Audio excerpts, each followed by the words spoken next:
terminando de montar el campamento, aproximadamente a las 10 de la noche, comenzamos a ver luces similares a las de una linterna muy potente a un costado de la cascada congelada. En aquella ocasión nos acompañaron miembros del grupo de rescate Agreste San Rafael, que se encargan de hacer labores de rescate en alta montaña. Íbamos acompañados también por miembros del Centro de Investigación Radiocósmica y nosotros. Los rescatistas, por su naturaleza, saben perfectamente cuando alguien sube, cuando alguien baja, cuando alguien acampa, llevan un registro de todos estos eventos y se sorprendieron porque comenzaron a preguntar entre ellos, oye, ¿quién está acampando? ¿Quién está por aquella zona? Porque no tenemos registro de ninguna persona que haya subido.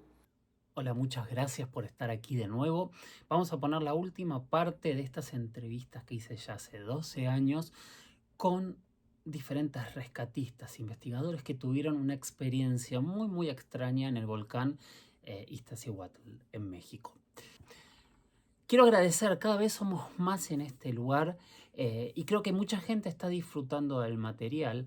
Para muchos que quieren dar clases, que quieren explicar, que hablan de ética, que hablan de profesionalidad, quiero explicarles que estas entrevistas son backstage, son entrevistas crudas que hicimos para diferentes series documentales que he hecho a lo largo de mi vida.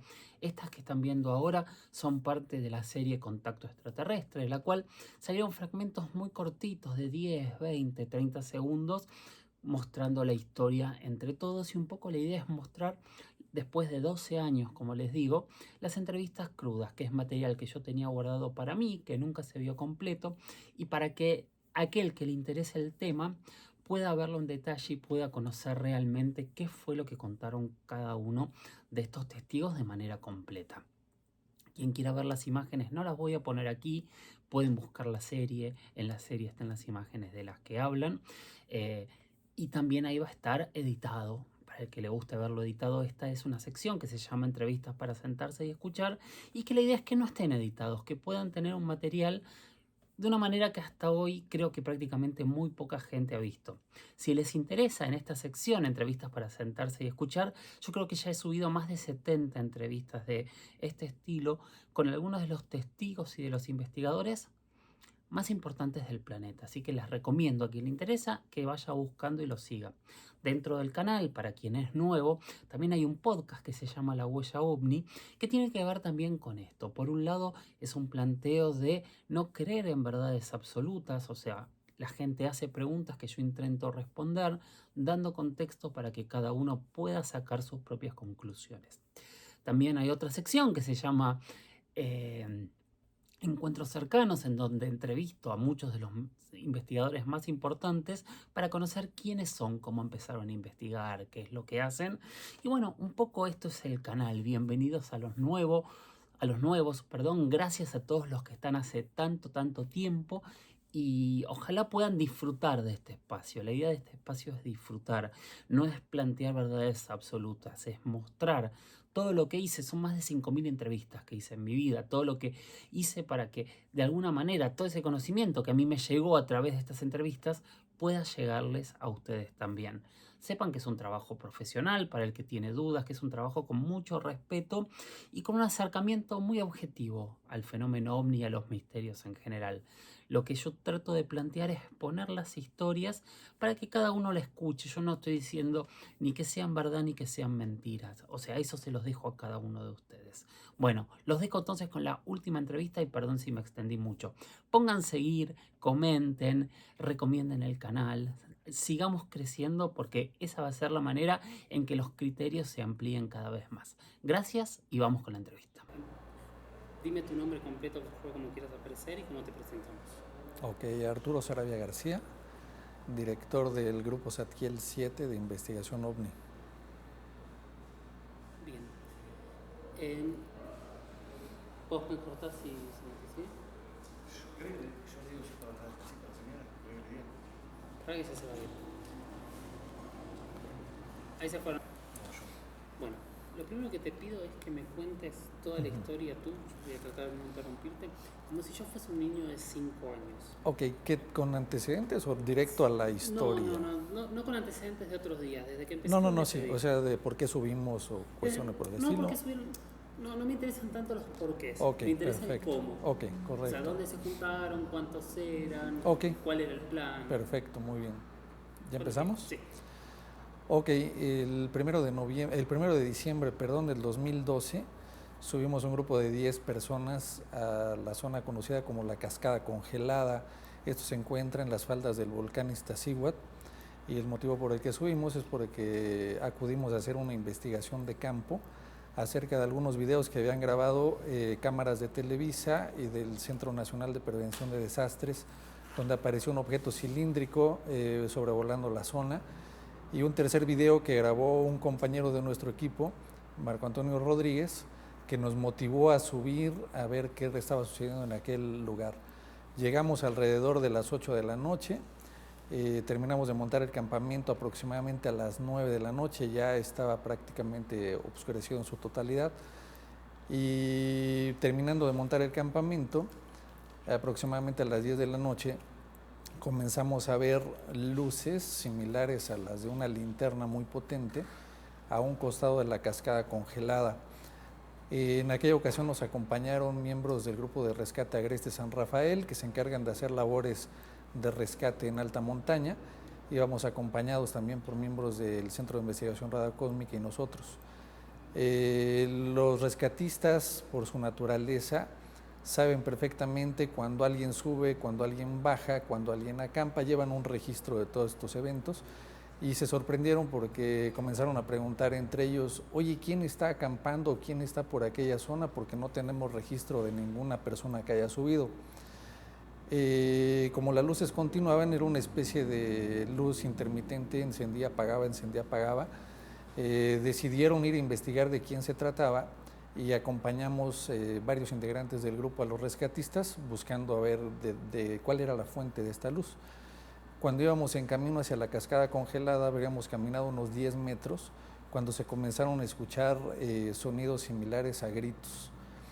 En ese momento la luz, que era blanca en un inicio, cambia de golpe y se vuelve una luz roja totalmente. Cuando nos acercamos ya directamente a la cascada congelada, apagan totalmente las luces, ya no se vio absolutamente nada, y hay 2 caminos de acceso a la cascada congelada. Hicimos 2 grupos para rodear esta zona y no encontramos a ninguna persona. Era imposible prácticamente que alguien se pudiera ocultar ahí, porque utilizamos el infrarrojo de las cámaras para poder ver con más claridad con las linternas. Y cabe mencionar que esta zona, al ser una cascada y haber un riachuelo, obviamente si hubiera habido alguna persona hubiera dejado huellas de sus zapatos. Nunca encontramos absolutamente nada. Regresamos al campamento y ya aproximadamente a las 11, 12 de la noche comenzamos a escuchar ruidos como si se tratara de una multitud, como si hubiera mucha gente, y era un sonido muy extraño, era como una especie de mezcla de lamentos, risas, era algo muy extraño. Inmediatamente nos pusimos alerta, y a los pocos minutos comenzamos a escuchar ruidos que de momento pensamos que se podría tratar de tambores, como tambores tocando, retumbando. Y acto seguido comenzamos a escuchar un ruido muy extraño que era parecido al diástole sístole de un corazón, como latidos que se escuchaban y resonaban por toda la parte de la montaña. Todos en el mismo momento volteamos la mirada hacia la zona donde provenían los sonidos. Del lado izquierdo teníamos la pared de la montaña y en la parte de atrás la cascada congelada. Se escuchaban estos sonidos en forma de latido de corazón y retumbaban en el bosque. Inmediatamente pusimos a grabar las cámaras de video, pusimos las grabadoras digitales también para ver si podíamos obtener algún registro de estos sonidos, y curiosamente no se grabó absolutamente nada, ni en las cámaras de video ni en los dispositivos de audio digital. Otro detalle interesante, que en el momento que estaba sucediendo esto, verificamos en las brújulas análogas y estaban girando completamente como locas, no detectaban el norte magnético. Los dispositivos digitales, que funcionan como brújulas, como detector de campos electromagnéticos, se bloquearon. Nos apareció un mensaje que decía que había una interferencia electromagnética y no pudimos hacer ninguna situación de registro. Todo esto lo grabamos con las cámaras de video para dejar evidencia de que esto estaba ocurriendo. Llegó un momento en que el grupo, que estaba siendo asistido por los rescatistas de alta montaña, fue una situación muy curiosa porque les dio una especie de pánico a todo el mundo, porque no sabíamos realmente qué estaba ocurriendo. Nosotros íbamos a tratar de grabar objetos voladores no identificados y nos encontramos con esta situación.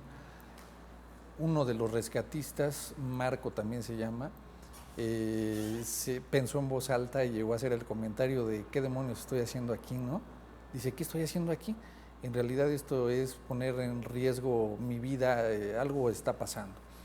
Cesó el sonido aproximadamente en unos 20-25 minutos y ya no pudimos escuchar absolutamente nada más.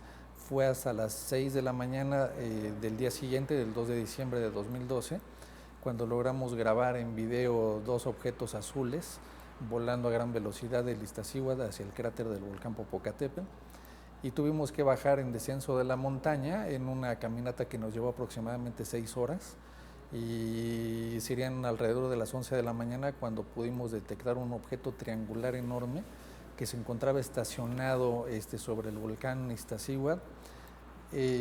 Hace un viento impresionante, estábamos alrededor de 3.800 metros de altitud sobre el nivel del mar, y este objeto permanecía estático cuando las corrientes de aire que hay a esa altitud son tremendas. Incluso en el video se ven las nubes que pasan rapidísimo, ocultan el objeto, se van las nubes y el objeto seguía estacionado ahí, y fue más de media hora que estuvo hasta que entró dentro de una nube y ya no lo vimos más. Este tipo de fenómenos se han estado presentando en el volcán. Hemos tenido desde el 2 de diciembre del 2012 contacto con el grupo de rescate Agreste, y todos los rescatistas nos han venido refiriendo situaciones anómalas que se están presentando en el volcán.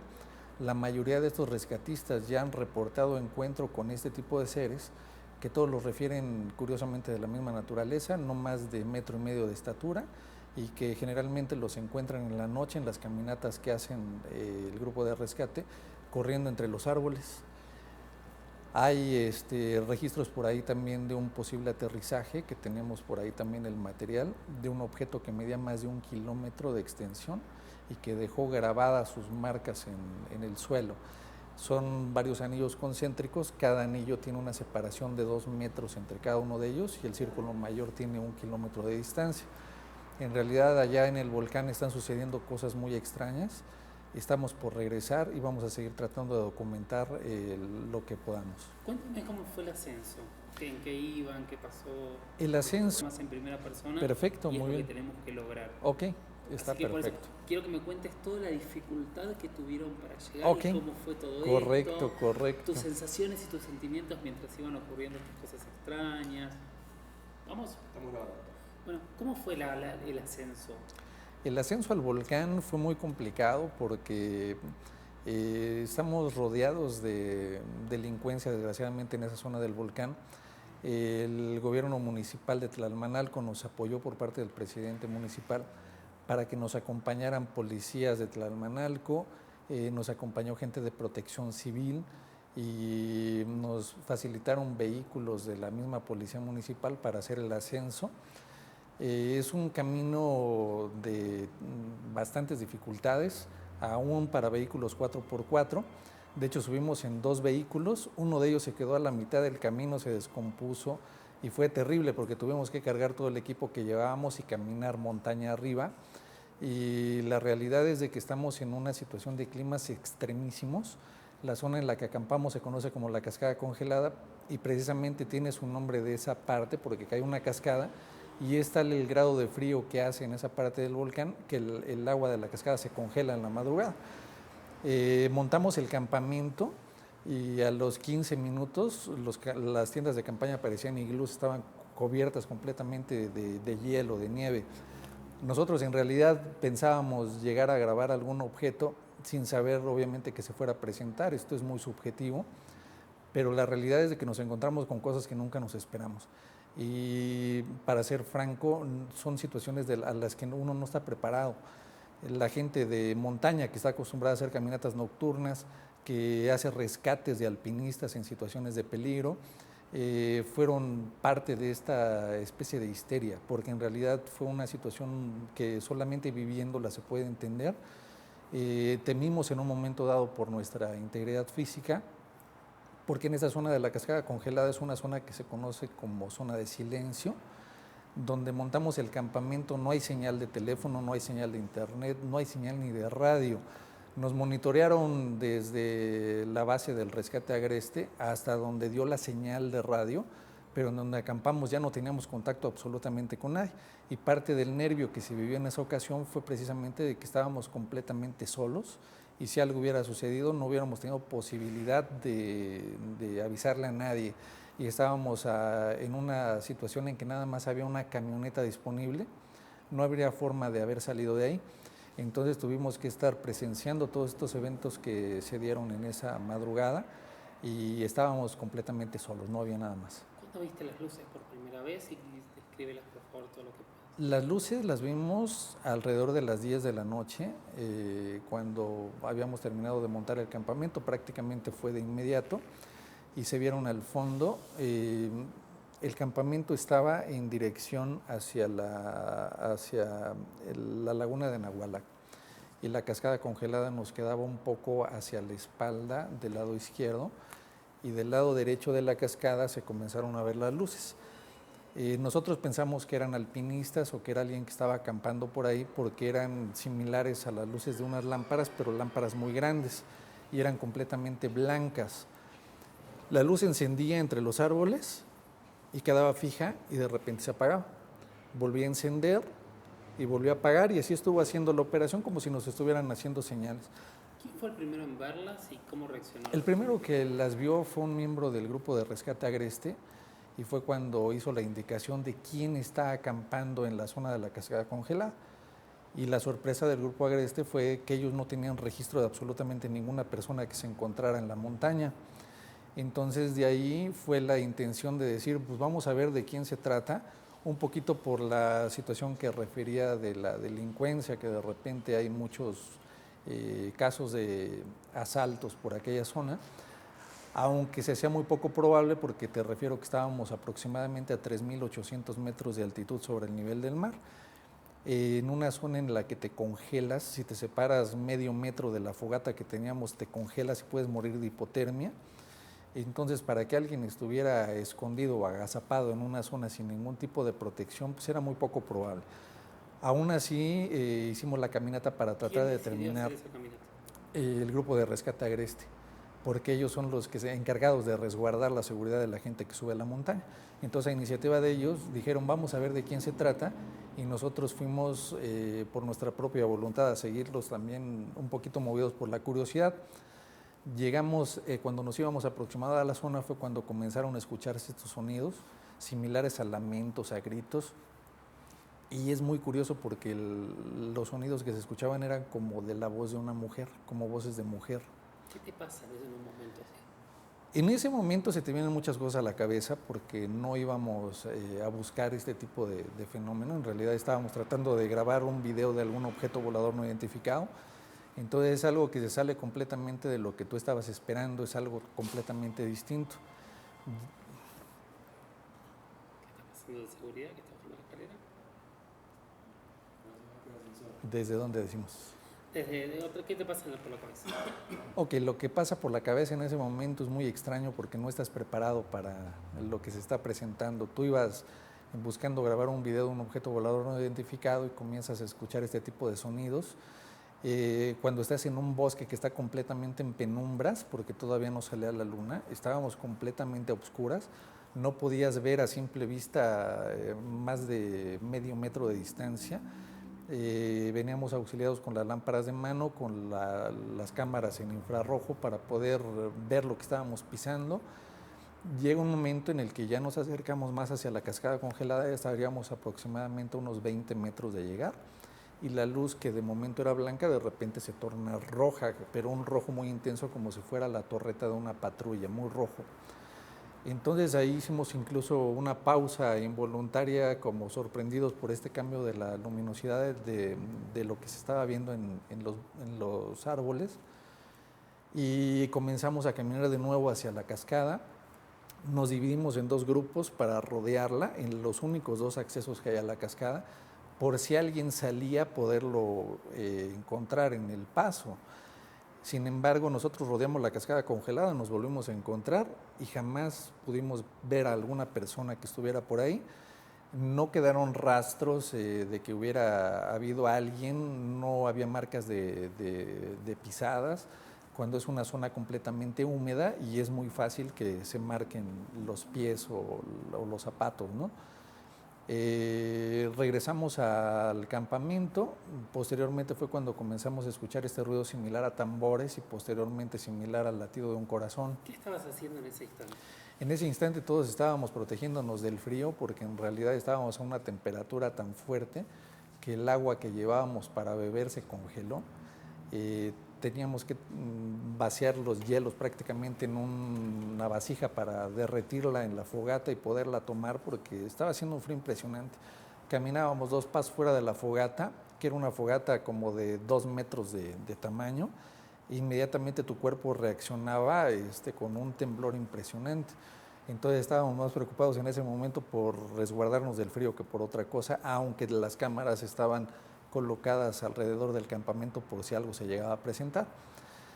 Comenzamos a escuchar en esta segunda ocasión un ruido, pero refiero que era como si estuviéramos rodeados de una multitud de personas, cuando no había nadie en esa zona. Y se escuchaban susurros, se escuchaban lamentos, se escuchaban risas. Era una situación muy, muy extraña. Pero definitivamente cuando ya comenzamos a sentir un poco más de miedo, porque esa es la realidad, es cuando comenzamos a escuchar el ruido similar al de latidos de corazón resonando en la montaña. No pudimos captar nada en audio por...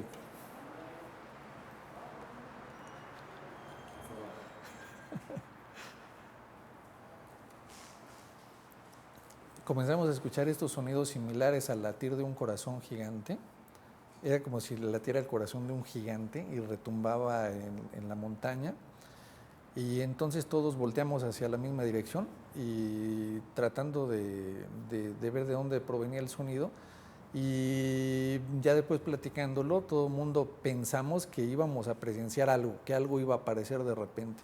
No vimos nada, no pudimos captar absolutamente nada en audio. Fue algo muy extraño porque todos lo escuchábamos y lo escuchábamos muy fuerte, pero en ningún dispositivo se grabó. ¿Hablaban o estaban en silencio? ¿Perdón? ¿Ustedes estaban platicando o estaban en silencio? No, cuando se escuchan todos estos sonidos, guardamos silencio porque pues teníamos una charla alrededor de la fogata. Cuando comenzamos todos a escuchar estos sonidos, nadie dijo palabra alguna, todos guardamos silencio y como en automático volteamos hacia la zona donde provenían los sonidos y nadie mencionó absolutamente nada durante el lapso de tiempo que se estuvieron escuchando los ruidos. Finalizando de escucharse los latidos de corazón o lo que hubiera sido, fue cuando comenzamos a intercambiar opiniones. De hecho, yo para no contaminar el dicho de nadie, comencé a preguntarle a uno por separado, ¿qué escuchaste, qué escuchaste, qué escuchaste? Y todos refirieron exactamente lo mismo y todos coincidieron en que era como un latido de corazón lo que se escuchaba. Esto es algo muy habitual, de hecho hay una leyenda que se da ahí en la zona de los volcanes, que dicen que es el latido de la mujer dormida, porque el Iztaccíhuatl se conoce como la mujer dormida. Y eso es una leyenda que no es de hoy, es una leyenda que tiene muchísimos años y el grupo de Rescate Agreste lo ha escuchado en diversas ocasiones, ha intentado grabar estos sonidos y no han podido. ¿Cuál es el momento que tienes más miedo? El momento en el que no me dio miedo a mí nada más, sino que todos pienso que estuvimos en el momento más tenso, fue cuando se escucharon este tipo de sonidos como de tambores o de un latido de corazón. A mí en lo personal lo que se me vino a la mente es un ritual de algo. Dije, seguramente por aquí están haciendo rituales y no han de ser rituales muy sanos que digamos, y en realidad llegas a temer por tu vida. Además de que cuando iniciamos el descenso, la camioneta, que era la única que quedó subsistente, bajó con todo el equipo que teníamos y tuvimos que caminar. Fue una caminata aproximadamente de 6 horas montaña abajo en la que en realidad te juegas la vida porque se está deshielando la helada de la noche anterior y cualquier mal paso que des y resbalas, puedes caer en un precipicio de cientos de metros y pues hasta ahí llegó tu vida, ¿no? ¿Alguna vez te había pasado algo así? Es la primera vez que sucede algo así. A mí en lo personal es la primera vez que experimento algo similar. Hemos estado ya haciendo investigaciones de campo en muchas ocasiones, hemos recabado horas y horas de videos, pero es la primera ocasión en que sucede algo similar. No puedo encontrar una explicación de lo que haya sido. Tratamos de buscar explicaciones de todo lo que haya sido posible y nunca logramos encontrar una explicación lógica de qué fue lo que sucedió.